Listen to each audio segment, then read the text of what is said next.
जो अपने मन को नहीं जीत सकता उसे संसार को जीतने की आशा छोड़ देनी चाहिए। संसार जीतने से तात्पर्य सिकंदर बनने से नहीं है।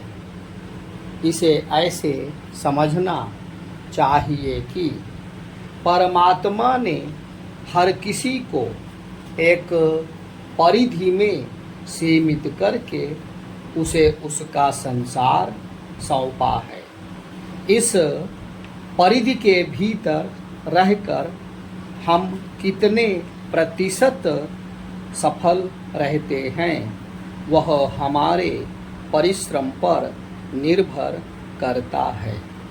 एक प्रमोदी मन योजनाएं तो बहुत बनाता है, परंतु उन्हें फलीभूत करने के लिए शरीर से आवश्यक श्रम नहीं करवा पाता।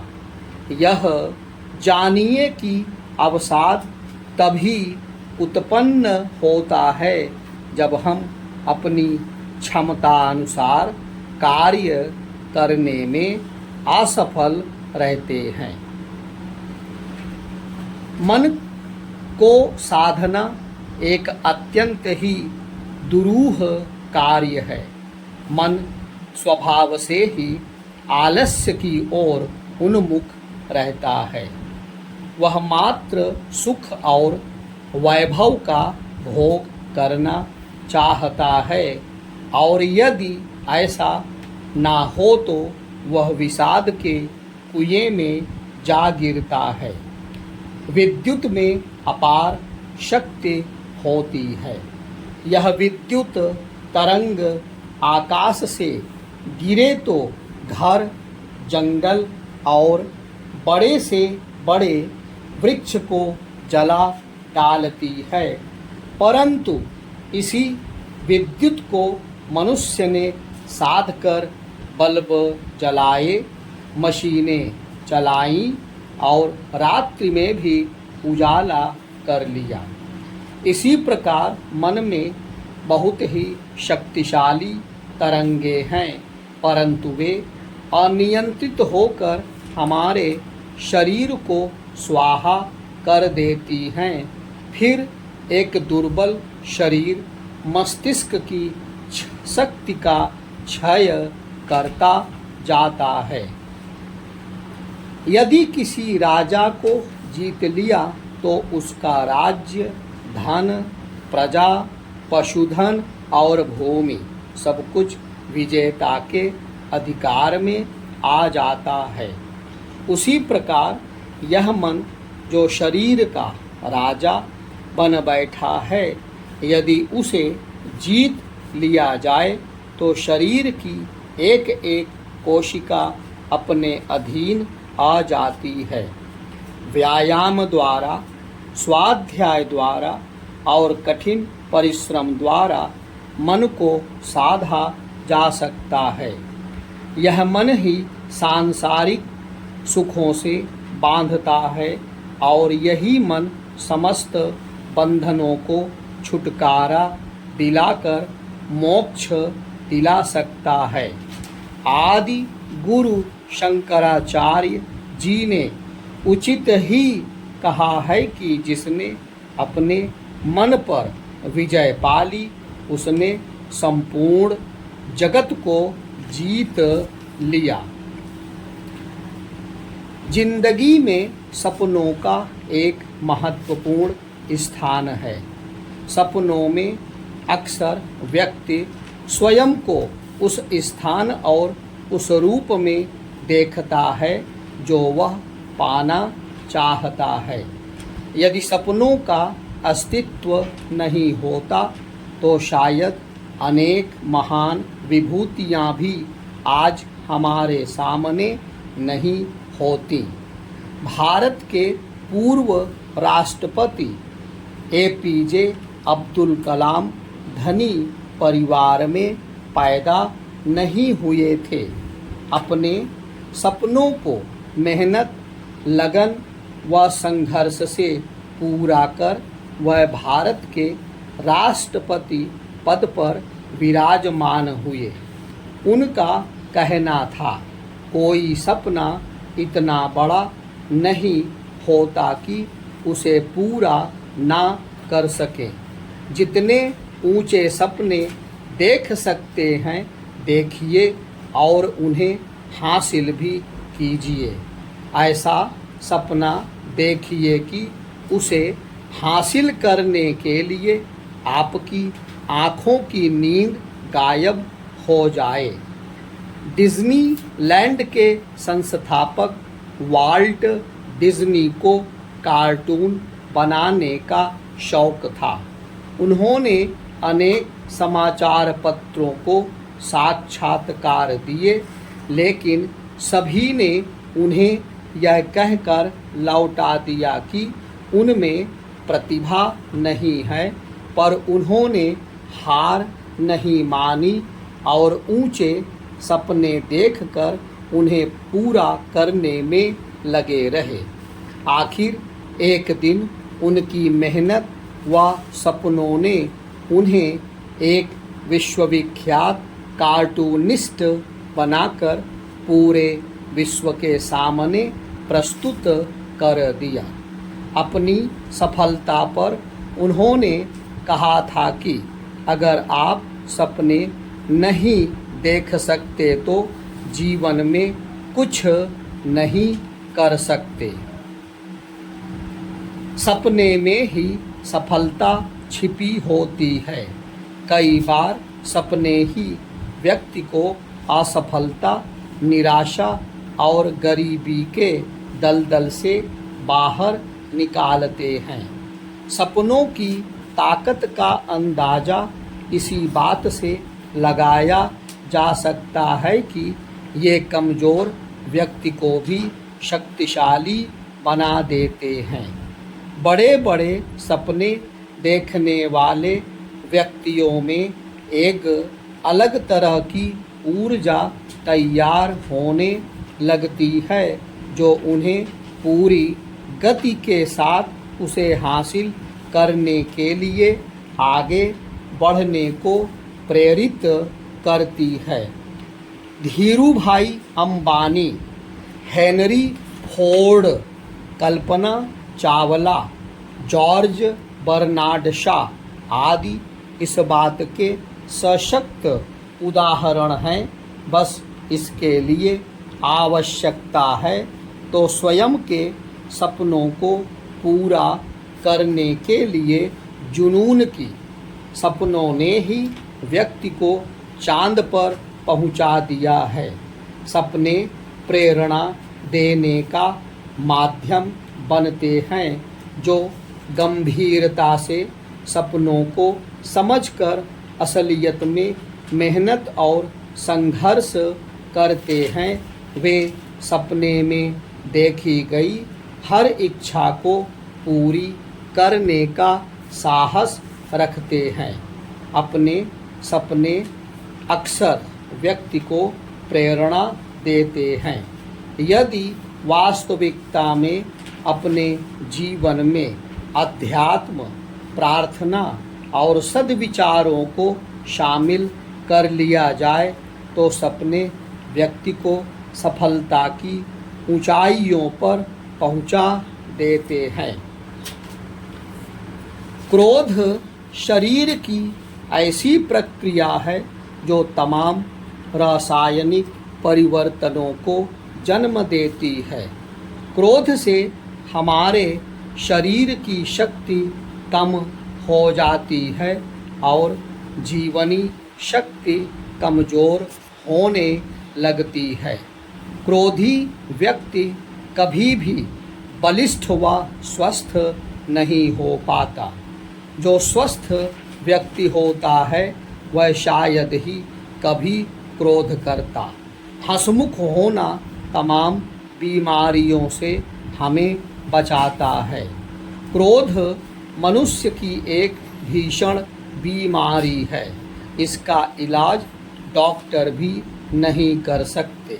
ऐसा इसलिए क्योंकि डॉक्टरों का मानना है कि जो व्यक्ति क्रोध में होता है वह दूसरा व्यक्ति होता है, वह एक बदला हुआ व्यक्ति होता है। विदेशों में इस पर अनेक प्रयोग किए गए और लोगों ने पाया कि क्रोध करने के पहले जब मनुष्य के खून की जांच की गई तो उसका परिणाम बहुत ही आश्चर्यजनक निकला। आखिर ऐसा क्यों होता है कि एक ही व्यक्ति क्रोध की अवस्था में अलग होता है जबकि सामान्य अवस्था में अलग। क्रोधी व्यक्ति पर प्रायः लोग विश्वास नहीं करते। पता नहीं वह कब बिगड़ जाए और मारपीट कर ले आदि। ऐसे लोगों को परिणाम की चिंता नहीं होती। क्रोध की अवस्था में वह पूरी तरह विवेक खो देता है। यही कारण है कि क्रोध व्यक्ति को प्रायः ब्रेन हैमरेज की स्थिति तक ले जाता है। इस तरह की कई अन्य भीषण बीमारियां हो सकती हैं जिसका इलाज किसी डॉक्टर के पास शायद ही हो। डॉक्टर बीमारी का तो इलाज कर लेते हैं लेकिन क्रोधी व्यक्ति को जो बीमारी होती है उसका इलाज नहीं कर पाता। क्रोधी व्यक्ति का इलाज केवल साधना में बैठने वाले लोग ही कर सकते हैं। साधना में जब मनुष्य ध्यान करता है तब वह ध्यान के माध्यम से बड़ी आसानी से काम, क्रोध आदि के वेग को समूल नष्ट कर देता है। वस्तुतः क्रोध उत्पत्ति का प्रधान कारण है किसी कामना की पूर्ति में बाधा। हम किसी वस्तु या व्यक्ति को चाहते हैं और जब वह वस्तु या व्यक्ति नहीं मिलता तब शरीर में क्रोध उत्पन्न हो जाता है। वह इतना खतरनाक बन जाता है कि जिस वस्तु को वह प्यार से चाह रहा था उसकी हत्या करने और नष्ट करने से भी नहीं चूकता। क्रोध से मुक्ति का एक ही मार्ग है कि मनुष्य प्रतिदिन आत्मचिंतन करे और थोड़ा बहुत ध्यान करे। इससे मन शांत होगा। ऐसे मनुष्य को ना कभी काम का वेग सता सकता है और ना वह क्रोध में पागल हो सकता है।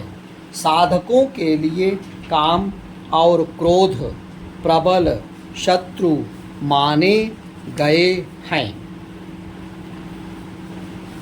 दुखी होने से बचने से पहले आपको यह समझ लेना आवश्यक होगा कि दुख और सुख क्या है। यह कैसा भूत है जो दिखता नहीं लेकिन सभी को इसने परेशान कर रखा है। जिस प्रकार भूत दिखता नहीं लेकिन भूतों की अनेक कहानियाँ लिखी जा रही हैं, यहाँ तक कि आजकल अनेक फिल्में भी बन रही हैं, लेकिन बड़े आश्चर्य की बात है कि आज तक ना कहानी लिखने वालों ने और ना फिल्म बनाने वालों ने भूत को कहीं देखा, लेकिन उनकी तमाम फिल्में शानदार ढंग से चल रही हैं। ठीक उसी प्रकार आज तक किसी ने भी ना सुख को देखा है और ना दुख को, फिर भी सारी दुनिया के लोग इस दुख के भय से परेशान, निराश और जीवन से हताश हो रहे हैं। सुख और दुख मनुष्य की मानसिक अनुभूति है। अनुभूति इसलिए कि हम सुख और दुख का अनुभव करते हैं, दुख की आशंका का अनुभव करते हैं, फिर सुख की प्रसन्नता का अनुभव करते हैं। इन दोनों भावों को हम मन से अनुभव करते हैं और उसी अनुभव के आधार पर हम आचरण करने लगते हैं। दुख की आशंका से ग्रस्त होकर चिंता में पड़ जाना, भय से कांपना, जीवन से हताश हो जाना और कभी कभी तो मनुष्य दुख की आशंका से आत्महत्या भी कर लेता है। ऐसा इसलिए क्योंकि जब तक मनुष्य के मन में ऐसे विचार रहते हैं तब तक वह दुख के भय से और कितनी गलतियां कर चुका होता है। यह सब हम दुख की आशंका से करते हैं। दुख आया नहीं रहता, दुख आने के भय से हम कांपने लगते हैं। यही दुख की परिभाषा है। जो है ही नहीं उसकी आशंका से भयातुर होकर असहाय बनकर बैठ जाना, वही दुख के आने की पूर्व की प्रक्रिया है। क्योंकि आज तक किसी ने भी दुख को डंडा लेकर दरवाजे पर खड़ा नहीं देखा। सचमुच यह बड़े आश्चर्य की बात है, जिसे हमने कभी देखा ही नहीं और ना कभी देखने की संभावना है, उसके भय से कांपने लगना ही दुख की परिभाषा है। ठीक उसी प्रकार सुख को भी किसी ने नहीं देखा, लेकिन सुख के अनुभव से हम पहले से ही गदगद हो जाते हैं, प्रसन्न हो जाते हैं। ऐसा नहीं है कि सुख फूलों का गुलदस्ता लेकर हमारे घर पर आ गया है। कभी कहीं कोई आता जाता नहीं। हम अनुभव करने लगते हैं कि हमारे पास सुख आ गया है। इसी अनुभूति को सुख कहते हैं।